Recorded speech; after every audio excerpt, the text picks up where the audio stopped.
All right, these are foam roller thoracic extensions for someone who feels like you have a little curve in your upper back, a lot of sitting or being hunched over throughout the day, too much time on your phone. This is a great way to kind of open up the chest, breathe better, improve your posture. You'll need a foam roller. You can also use like a rolled up towel or yoga mat if a foam roller is too hard or too much for your spine. You really want to ease into this one, especially if you're new to it. So you're going to place that roller right in your T-spine, your thoracic spine. You can choose different spots. So you can start kind of mid to high, eventually working down low. I want you to be somewhere right in the middle, right kind of behind your heart, if you will. Feet are going to be flat on this one to start. I want you to first kind of tuck your tailbone in. So do a posterior pelvic tilt.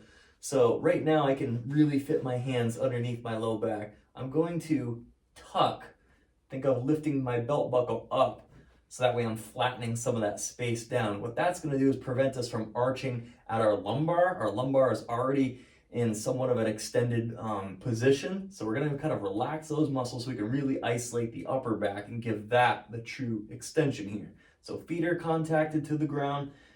We got that posterior pelvic tilt, that little tuck through here. My abs are on, but I'm not super braced, right?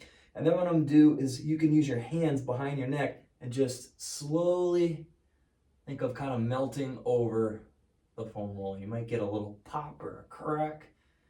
That is completely normal, might even feel pretty good.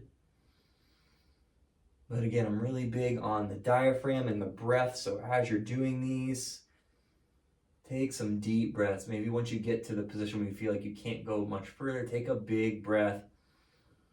Feel that expansion into the rib cage, especially the sides of the ribs.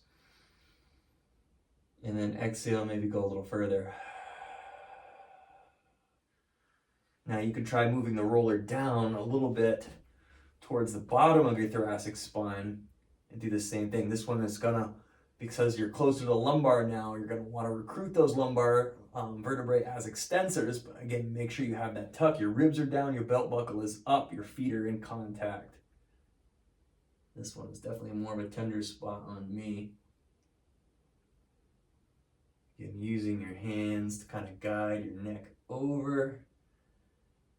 Progression with this one would be to go unsupported and kind of making a snow angel movement here. So letting the arms and chest open up. You can even drop your head back. That feels okay on your neck. It is a lot of neck strength here. So if you feel like your neck muscles are straining, that's causing too much tension, come right back to the hand supported position there. Now, because a lot of us have compression in the backside of our rib cage, we want to not just open up in the front, but we also want to create some space in the back. So if this area is already tight, doing this or rolling this fascial and muscles out is good, but we want to also direct our breath to the backside of our rib cage to help open that up so we can get that full 360 breath like I've talked about. So with this one, we can go hand supported. It's almost like we're attempting to do a sit up or a crunch. We're kind of lifting our chest forward here. You can even do that with your arms reaching out. And when you do that, what I want you to do, I'm going to go back to hand supported, one out so you can see me, is I'm going to take a breath in